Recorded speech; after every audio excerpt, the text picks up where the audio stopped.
When I've operated inside of SaaS companies that are scaling in full tilt mode, we've used 8 different lead generation tactics to actually generate quality pipeline. Here's the thing though, if you're in the earlier stages, doing all 8 makes no sense. You have to have focus. But here's the big question. Which one do you focus on? In this episode, I'm gonna walk you through the 8 best lead generation tactics that you can use for your SaaS business. And at the end of it, I'm gonna show you the prioritization framework that I use to actually pick the right tactic and then scale up over time. And when you watch this episode, by the end of it, you too will be able to apply one or more of these SaaS lead generation tactics so you can accelerate your path to that next stage of growth. Intro.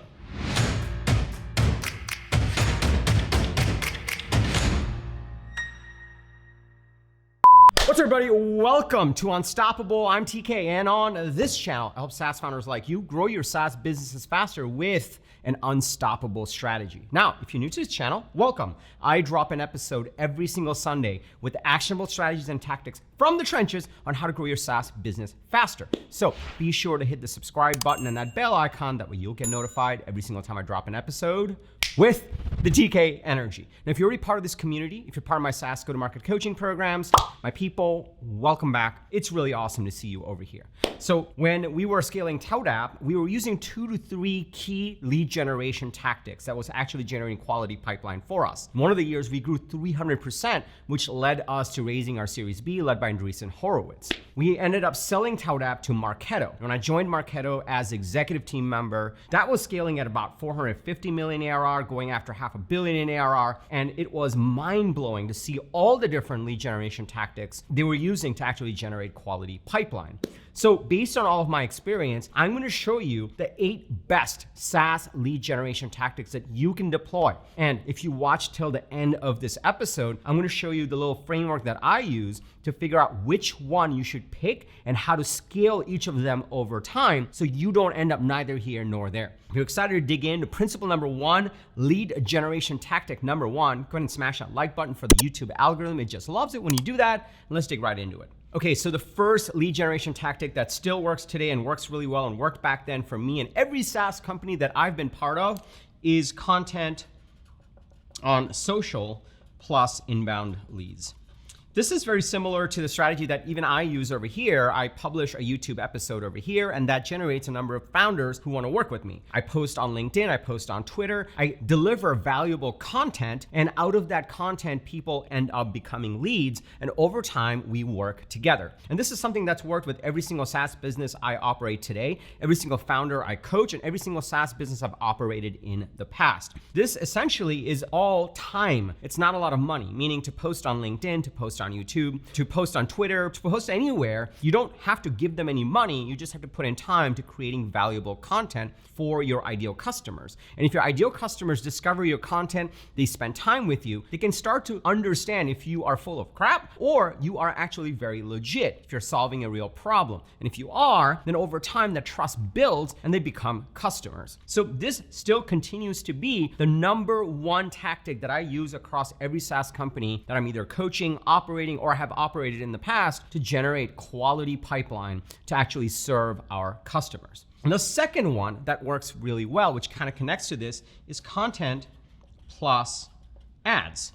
This is the scenario where instead of posting manually every single day, you actually go to LinkedIn or you go to Facebook or you go to Twitter or any other platform where your ideal customers hang out. And you say, hey, here's a bunch of money, please promote my content. And that will in turn into leads and pipeline. One of the common mistakes that I see very often in both of these tactics is people confuse likes for leads. There are a lot of founders that say, yeah, we're gonna be doing content. I'm really gonna up my content game. I wanna do YouTube. But they don't realize that there's a huge difference between posting content that just gets a bunch of likes versus posting content that persuades your ideal customers to understand the problem that you are solving, the solution that you have, and why they should go with you. Very big difference. So when you're doing either of these, you wanna actually make sure you're optimizing for leads and not likes, because likes don't actually turn to revenue. The number 3 way that you can actually generate quality pipeline and leads for your SaaS business is content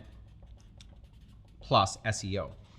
This is where instead of posting or instead of running ads, you're publishing blog posts and you're optimizing these blog posts for specific keywords that you know people are searching for. Specifically, people in your ideal customer profile that are searching for certain keywords that relate to the problem you're solving and the solution that you are offering. And so this is a great way to tap into the monthly searches that are happening on Google, the billions and trillions of them, and say, hey, I have some valuable content. So if they're searching for, I don't know, SaaS lead generation, then I want them to see my blog post. And then when they get into the blog post, I can then educate them and build their trust, and maybe they'll use my product. And that's the power of this specific tactic. Now, if you look at these, all three of these are generally inbound. What that means is someone has to kind of go out there and search on Google, or someone has to go on Twitter or LinkedIn, and they're scrolling, and they end up in your piece of content, and then they engage with you in a deeper way over time. Now, what if your people, your ideal customers, aren't really looking for what you're solving? At least you don't think they are. In that case, this next tactic comes in really handy.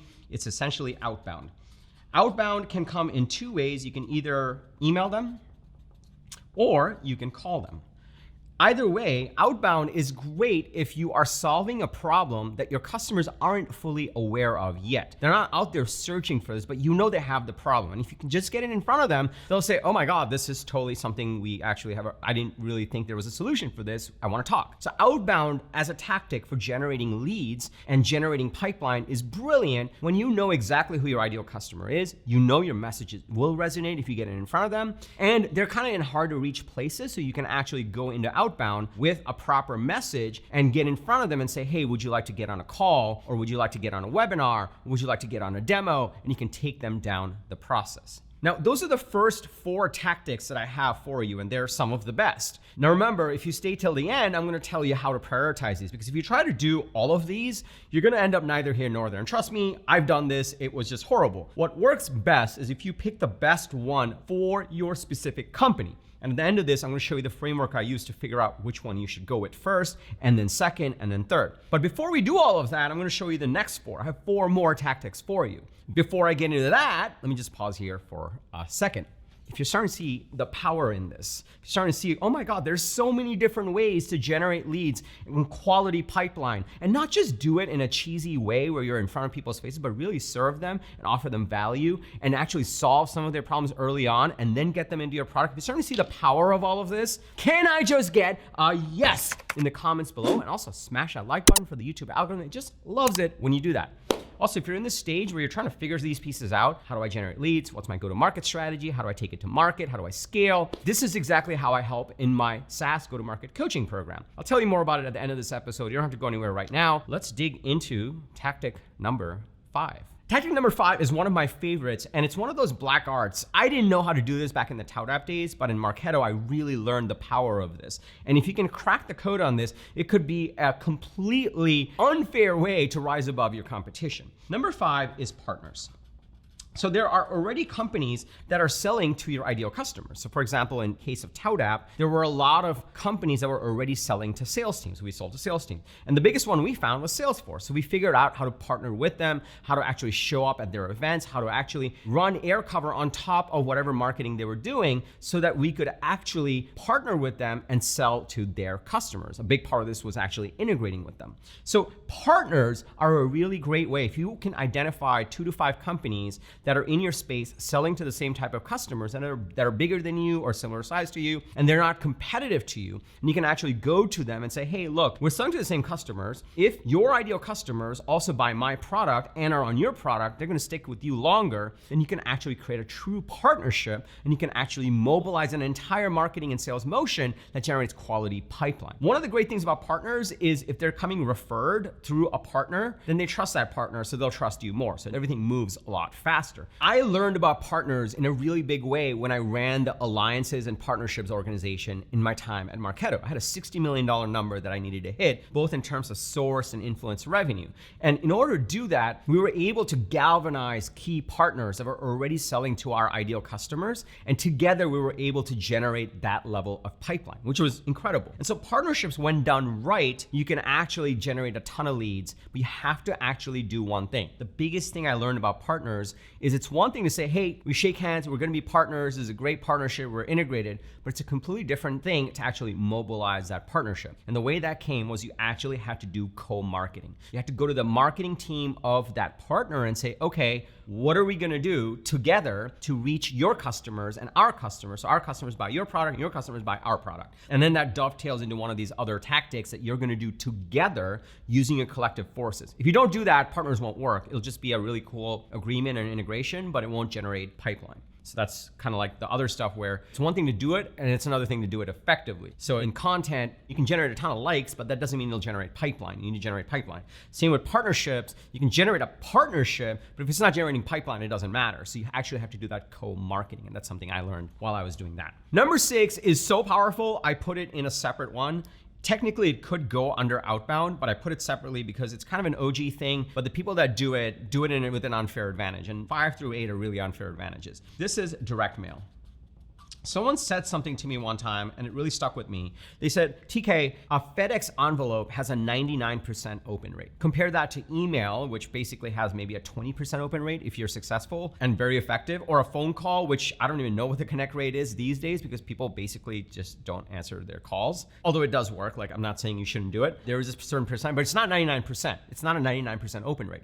If you send your ideal customers one FedEx envelope, they are going to open it 99% of the time. Now, it is expensive, but it may be worth it. If your average deal size is $1 million and you only sell to 500 customers that would pay $1 million each, it may be worth it to spend up to $100 mailing someone a FedEx envelope with a very compelling message inside. And so I include this here because sometimes people say, oh my God, that's so old school. I'm like, well, is it though? It's effective. You could send it and it will have a 99% open rate. And when they do, if the message inside is super compelling, it could be very effective, especially if your deal sizes support that kind of customer acquisition cost. So I put that as number 6 because I still think it's super effective. And I'm excited to actually do this. We did this at ToutApp. I'm excited to do this again for one of my companies that I own now. We're gonna be doing a direct mail exercise. I'm like super pumped to see the results. And if you wanna hear about how that goes and you want me to share the results, put it in the comment below. And there's enough people, we'll add that to the queue. Okay, number 7 is events.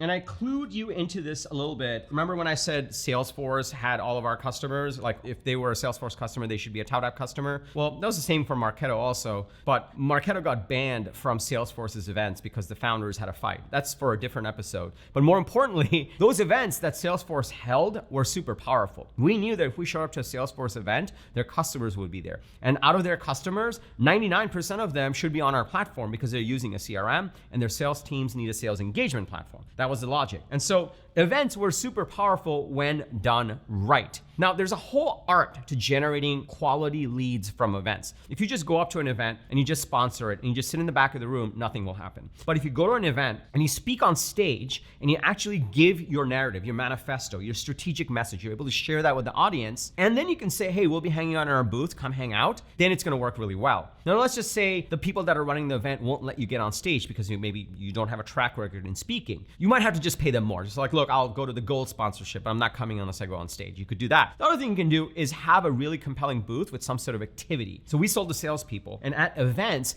we always had a little booth, and then at the booth, we had this giant question printed out. It said, what's the first thing you ever sold? And every salesperson would be able to come and write down on a little post-it note, what's the first thing they ever sold? It could have been a CD, a bicycle, some weird thing, drugs. We had that at one of the things that was kind of weird. And they would put it as a post-it on top of the booth. And over the course of the few days that we were at the event, the entire booth would just be covered with little post-its of what's the first thing you ever sold. And of course, these are all salespeople. So they're coming, they're talking to us, they're putting the post-it, and they're like, what do you guys do? They're like, oh, we're a sales engagement platform. You ever wonder what happens when you send an email? Or do you want to follow up with emails? That's what we help you do, and we'd get a user and a lead right there. Events work incredibly well when you really understand your ideal customer and what your message is. So when you know that, if you can get on stage and speak to the audience and direct them to your booth, if you can have something fun in your booth that really speaks your message, then you're gonna be golden. You're gonna come away with quality leads. And much like a lot of these other tactics that I shared over here, there's a difference between just doing them versus doing them effectively.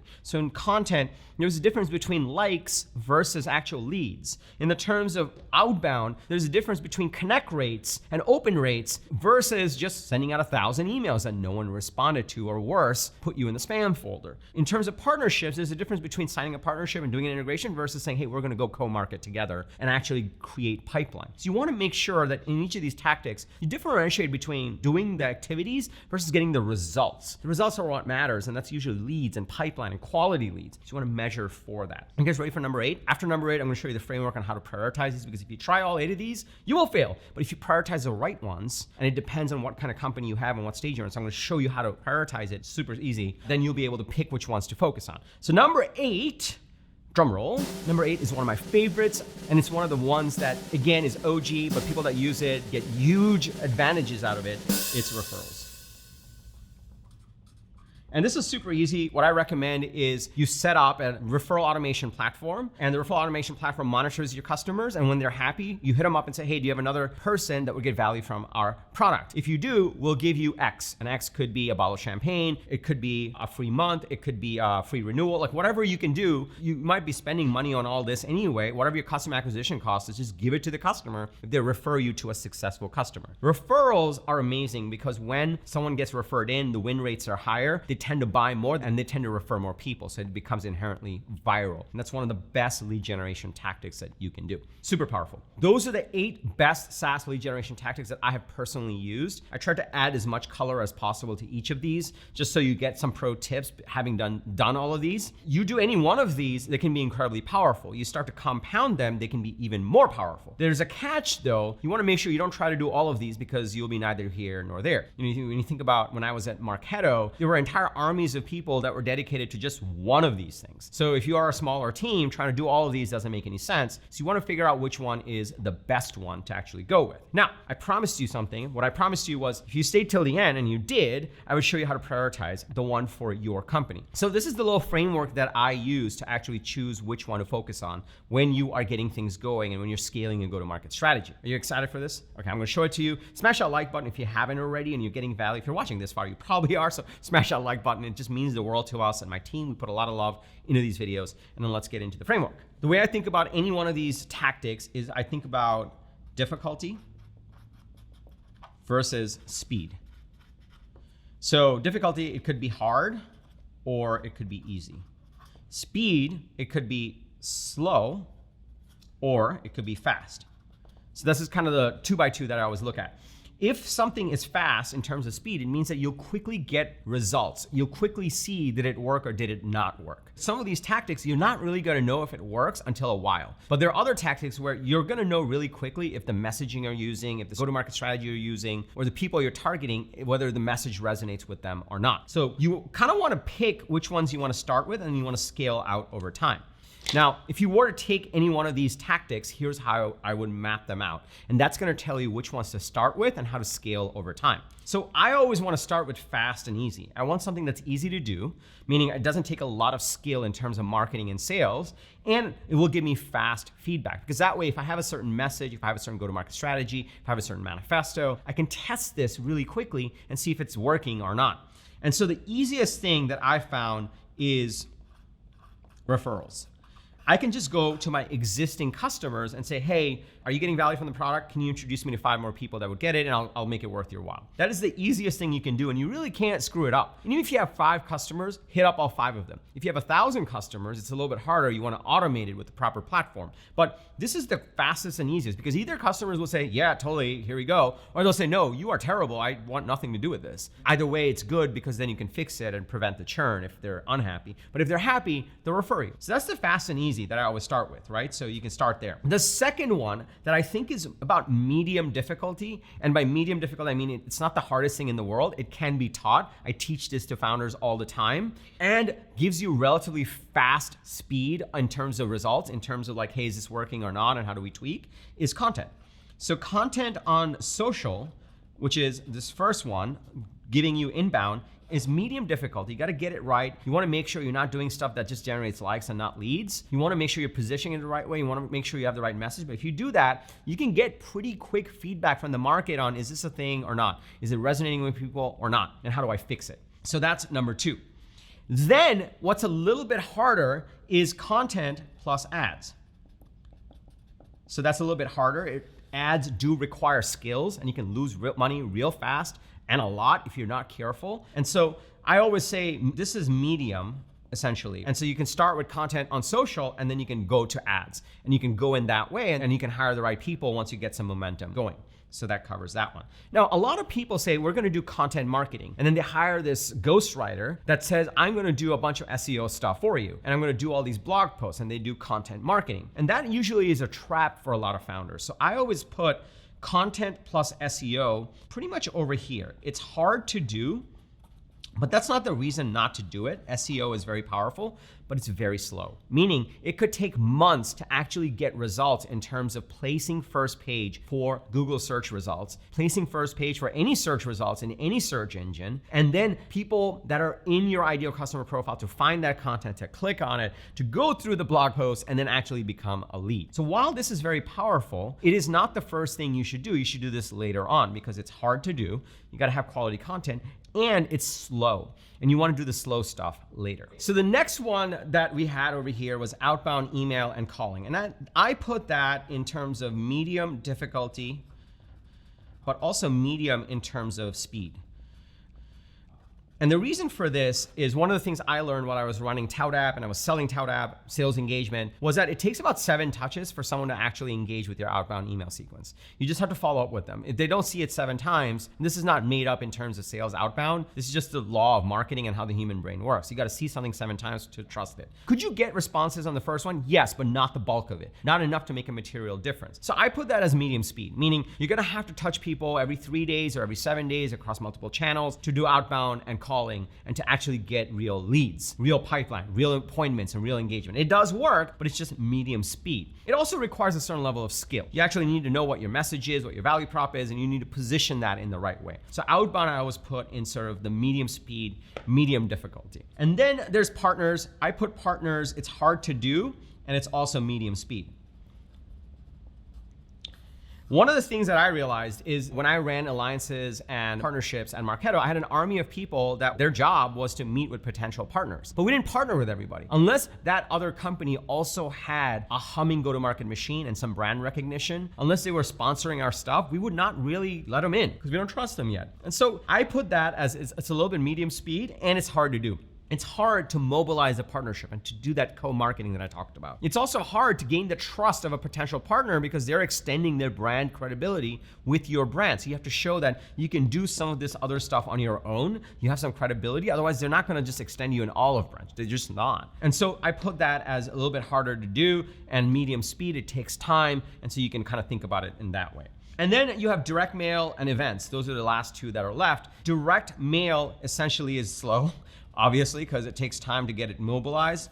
You also have some difficulty on like, okay, 99% open it on the FedEx envelope, they open it, what do they take out? What is the messaging? What's the manifesto? How do you convince them to take the next step? Or did you just burn $50 on a FedEx thing that they're not gonna take action on? So it takes some work to actually get to a point where, okay, we know what to say inside of that FedEx envelope, we know what our messaging is so we can compel action, and it takes some time to actually get results because it's like literally getting sent to them. And you could do FedEx next day air, but then they gotta open it, they gotta take action, they have to type in a URL or call, like whatever the call to action is. It takes some time, so it's a little bit slower and takes some difficulty there. And then events, I actually put right over here, right above referrals. It's really easy to show up to an event. It is a little bit harder to show up to an event and actually get leads. But it's not like the craziest thing in the world. If you show up to events and you actually put in effort to get your message out there and you try to meet with as many potential customers as possible, you will learn a lot and that will tell you a lot. And so I think you can do a lot there. So I have that over here. Okay, so this is how I map out these 8 tactics. And the way you should think about it, I always think in terms of this line. I always like to go from easy to hard, and then fast to slow. That's how I prioritize. So whenever I'm working with a founder, whenever I'm looking at the go-to-market strategy of a company that I own, in the past, I always looked at it this way: what's fast and easy that we can do? Let's knock those out. Then let's turn up the dial on the hard, meaning over here, we can hone in on our messaging. If the messaging's working, let's do content. We'll get some quick results. So let's iterate on our messaging. And then let's go to more content and ads. And if that's working, let's move to the slower pieces, because we're moving with the go-to-market strategy that is working. We're moving with an ICP that's working, a messaging that's working. And then we can actually turn on all of these pieces. So I always say, start from the easy and the fast, and then move towards hard. That's number one. And then move upwards towards slow, because now you have the luxury of time. In the beginning, you're really trying to get momentum going. So you want to stick with the fast stuff and go from easy to hard. And then once you've gone from easy to hard, then you can go from fast to slow, meaning the slower channels. But all these are working, so this compounds over time. Okay, so I know that was a lot. So to recap, here are the 8 key SaaS lead gen tactics. Number 1, content inbound. Number 2, content and ads. Number 3, content and SEO. And then outbound email and outbound calling, partners, direct mail, events, referrals. If you're wondering which one to do, don't do all of them at once. Figure out which one's easy and fast. Start there, then move to the hard, and then move to the slow, and compound it over time. And now you know, based on my 15 years of experience in SaaS, the 8 best SaaS lead gen tactics that you can use to generate quality pipeline. Now, what you may not know is, TK, how do I build a proper go-to-market strategy so I can mobilize these tactics? What should my message be? What should my ideal customer be? How do I speak to them? What do I put in the content? How do I actually craft an outbound email? What should I tell these partners so they trust me? And how do we do this co-marketing thing and hold them accountable? Or what should I do in the events so that I have a booth that's buzzing just like you did at Dreamforce? Or maybe how do I get referrals going, because I have a good number of customers that are really happy, and how do we move from there? This is exactly why I created my SaaS go-to-market coaching program. Inside of this go-to-market coaching program, I work with you to build out a go-to-market strategy and then execute on each of these tactics one by one. I teach you exactly how to do each of these so you can scale your go-to-market machine and accelerate your path to that next stage of growth. It's an incredible program. If you want to learn more on how it works, just go to tkkader.com/GTM. tkkader.com/GTM. All the details will be there. If it looks like you want to work together, just fill out the little form, we'll get on a call. The better the fit, the better the results. And we've had incredible results from companies that are going through the program. And so the better the fit, the better the results, which is why we do a call. As soon as we do the call, if it sounds like it's a fit, we're off to the races. We'll start working together to build your go-to-market strategy and then accelerate your path and executing on it and accelerate your path to that next stage of growth. Lastly, if you got value from this video, please smash that like button for the YouTube algorithm. It just loves it when you do that. I also drop a video like this with actionable strategies and tactics from the trenches every single Sunday. So be sure to hit the subscribe button and that bell icon, and you'll get notified every single time I drop an episode. If you have a fellow founder, a team member, if you're a part of a WhatsApp group, a Slack group, where other founders will get value from this video, please share this with them. We put these videos out so we can help as many SaaS founders as possible. And lastly, remember, everyone needs a strategy for their life and their business. When you are with us, yours is going to be unstoppable. I'm TK, and I'll see you in the next episode or inside the SaaS Go-to-Market Coaching Program. Take care, everybody.